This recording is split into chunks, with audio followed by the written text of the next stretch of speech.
लेकिन इस बार इसराइल के सामने कोई छोटा मोटा देश नहीं था। हुआ यह कि हाइपरसोनिक मिसाइलों को इसराइल का आयरन डोम भी पकड़ नहीं पाया। या कह सकते हैं कि इसराइल ने अमेरिका की सहमति से ही ईरान पर हमला किया था। हुआ बस ये कि दुनिया में थोड़ी ग्लोबल वार्मिंग बढ़ गई, क्योंकि मोदी जी कहते हैं कि हम युद्ध के देश नहीं हैं, बुद्ध के देश हैं। अगर अमेरिका को लगता है किसी इस्लामिक देश के पास न्यूक्लियर हथियार होना दुनिया के लिए घातक है या मिडिल ईस्ट के लिए भी खतरा है, तो भाई पाकिस्तान, जिसकी पीठ वो दिन ब दिन थपथपाते रहते हैं, उनके जनरल को अमेरिका में बुलाकर खाना खिलाते हैं, उनके पास जो परमाणु हैं वो क्या दिवाली के पटाखे हैं? या कहीं ऐसा तो नहीं है कि वो परमाणु अमेरिका के ही हैं? दोस्तों, ईरान, इजराइल और अमेरिका का युद्ध खत्म हो गया। ट्रंप के एक ट्वीट के बाद, थोड़ी बहुत मिसाइलें चलाने के बाद आखिर इस युद्ध में युद्ध विराम हो ही गया। लेकिन एक बात समझ में नहीं आई कि युद्ध का आखिर उद्देश्य क्या था। जो उद्देश्य था वो क्या पूरा हो गया? यानी कि हमें ट्रंप साहब को क्या नोबेल शांति पुरस्कार मिल गया, या फिर इसराइल वो न्यूक्लियर हथियार ढूंढ लिए जो ईरान बना रहा था और उनको खत्म कर दिए, या फिर ईरान ने वो न्यूक्लियर हथियार बना लिए जिससे अब इसराइल तो खत्म ही होने वाला है। क्या बात कर रहे हैं? इनमें में से कुछ भी नहीं हुआ। तो फिर युद्ध का ड्रामा क्यों हुआ? युद्ध विराम कैसे हो गया? कहीं ऐसा तो नहीं कि ईरान ने जब कतर में स्थित अमेरिका के एयरबेस पर हमला किया तो उससे डरकर अमेरिका ने सीज फायर कर दिया हो? या ये हो सकता है कि ईरान के आसमान में इसराइल के ड्रोन मंडल रहे हो, तो उन्होंने आकाश पे कब्जा कर लिया था, इसलिए ईरान ही डर गया हो और उसने ही सीज फायर कर दिया हो? या फिर तीसरा कारण ये भी हो सकता है कि इसराइल के चर्चित आयरन डोम, जो कि इस हमले में विफल हो गया, उसकी विफलता से डर के इसराइल ने सीज फायर कर दिया हो, क्योंकि इस बार आयरन डोम ईरान की किसी भी मिसाइल को इंटरसेप्ट नहीं कर पाया, जिसमें वो ईरान की हाइपरसोनिक मिसाइलों को रोक नहीं पाया और इसराइल में भारी तबाही मची। कुल मिलाकर सब लोग यही पूछ रहे हैं, जब कोई जीता ही नहीं तो सीज फायर कैसे हो गया? जब लड़ना ही नहीं था तो ये 12 दिन की बमबारी किस लिए की गई और ये मिसाइलें क्यों चलाई गई?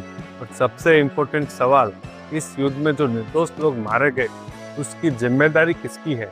क्योंकि युद्ध में असली नुकसान तो उनका ही हुआ। हजारों लोग मारे गए, हजारों लोग बेघर हुए और तीनों देशों ने मिलकर बड़ी आसानी से कह दिया कि हम तो अपने लोगों के लिए ही लड़ रहे हैं। अब आम आदमी को इस युद्ध से क्या मिला, ये आप ही सोचो।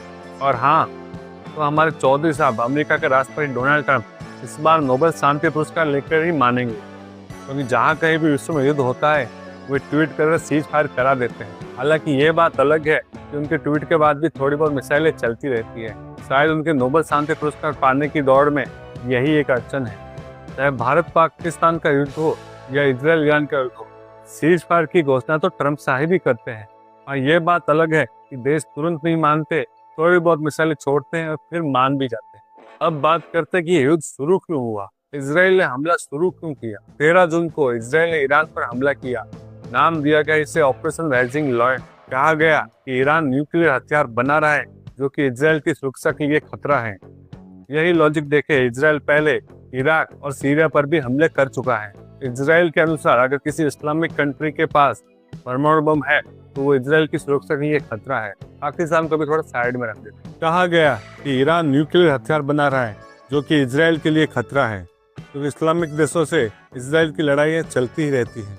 लेकिन इस बार इसराइल के सामने कोई छोटा मोटा देश नहीं था या कोई छोटा मोटा संगठन नहीं था, बल्कि एक संपूर्ण मजबूत सेना वाला, आधुनिक हथियारों वाला और सुदृढ़ अर्थव्यवस्था वाला देश था। इसलिए ईरान ने भी इसराइल के हमले के जवाब में हाइपरसोनिक मिसाइलें और ड्रोन की बारिश कर दी। हुआ यह कि हाइपरसोनिक मिसाइलों को इसराइल का आयरन डोम भी पकड़ नहीं पाया। इतना ही नहीं, इसराइल की खुफिया एजेंसी मोसाद के हेडक्वार्टर पर भी हमला हुआ। इसके अलावा इसराइल के स्टॉक एक्सचेंज को भी उड़ा दिया गया। पहली बार इसराइल को इतना बड़ा नुकसान हुआ, क्योंकि इसराइल हमेशा छोटे मोटे देशों और आतंकी संगठनों से ही लड़ता था, लेकिन इस बार उसके सामने ईरान जैसा मजबूत प्रतिद्वंदी था। अब जब इसराइल में चारों तरफ तबाही मची तो इसराइल ने अपने खासमखा दोस्त अमेरिका को याद किया। इसराइल ने अमेरिका से मदद मांगी, या कह सकते हैं कि इसराइल ने अमेरिका की सहमति से ही ईरान पर हमला किया था, क्योंकि 16 जून को तो अमेरिका और ईरान की मीटिंग होने वाली थी न्यूक्लियर डील को लेकर। उससे 3 दिन पहले हमला बिना अमेरिका से पूछे तो इसराइल ने किया नहीं होगा। ईरान चाहता था कि वो न्यूक्लियर पावर बन जाए, लेकिन उसका भी टारगेट पूरा नहीं हुआ। ईरान का दूसरा टारगेट था कि अमेरिकी एयरबेस तबाह कर दिया जाए, लेकिन आपको पता है कि सारी मिसाइलें इंटरसेप्ट कर ली गई। अमेरिका का बंकर बस्टर बम गिराने का मतलब ये था कि इनकी न्यूक्लियर फैसिलिटी पूरी खत्म हो जाए। जैसी रिपोर्ट्स आ रही हैं उससे लगता है कि ये न्यूक्लियर प्रोग्राम डिले जरूर हुआ है लेकिन डिस्ट्रॉय नहीं हुआ है। तीनों ने कहा कि हम जीत गए, लेकिन असल में कोई नहीं जीता। हुआ बस ये, दुनिया में थोड़ी ग्लोबल वार्मिंग बढ़ गई। डिप्लोमेसी में इजराइल थोड़ा सेटिस्फाइड होगा क्योंकि इस वॉर में ईरान के प्रॉक्सी हमास, हिजबुल्लाह और हुती निष्क्रिय दिखे। इसका मतलब उनकी जमीनी लेवल पर पकड़ कमजोर हुई है। अमेरिका इजराइल का गठबंधन और भी मजबूत हुआ, लेकिन ईरान को अब न्यूक्लियर डील में थोड़ी पावर मिल गई है। उनकी बार्गेनिंग कैपेसिटी बढ़ गई है क्योंकि उन्होंने अमेरिका के कहने से सीज फायर कर दिया। इससे इंटरनेशनल समीकरण पर क्या प्रभाव पड़ा है वो भी देख लेते हैं। रूस ने खुलकर ईरान का साथ दिया, चीन ने भी छिपे रूप में समर्थन किया। इसके अलावा कतर, ओमान और सऊदी को भी सीज फायर का क्रेडिट मिल गया। इस मामले में कतर का कद जरूर बढ़ा है क्योंकि उसने सीज फायर में ब्रोकर की भूमिका निभाई। पाकिस्तान ने केवल बयान दिए लेकिन दखल बिल्कुल नहीं दिया क्योंकि उनको पता है कि ऊपर डॉलर का थैला लेके अंकल सैम यानी डोनाल्ड ट्रंप बैठे हैं। अब मिडिल ईस्ट एक नया चेस बोर्ड बन गया है जहां मोहरे बदल रहे हैं, चालें तेज हो रही हैं। भारत ने हमेशा की तरह तटस्थ रुख अपनाया क्योंकि मोदी जी कहते हैं कि हम युद्ध के देश नहीं है, बुद्ध के देश हैं। अंत में एक सवाल, अगर अमेरिका को लगता है किसी इस्लामिक देश के पास न्यूक्लियर हथियार होना दुनिया के लिए घातक है या मिडिल ईस्ट के लिए भी खतरा है, तो भाई पाकिस्तान जिसकी पीठ वो दिन ब दिन थपथपाते रहते हैं, उनके जनरल को अमेरिका में बुलाकर खाना खिलाते हैं, उनके पास जो परमाणु हैं वो क्या दिवाली के पटाखे हैं? या कहीं ऐसा तो नहीं है कि वो परमाणु अमेरिका के ही हैं? सोचिएगा जरूर। वीडियो पसंद आया तो लाइक करें, शेयर करें और सब्सक्राइब करें। कमेंट करके बताएं कि इस युद्ध में असली जीत किसकी हुई, या जीत सिर्फ हथियार कंपनी की हुई, या सबसे बड़े फायदे में ग्लोबल वार्मिंग रही। आपके रिएक्शन का इंतजार रहेगा।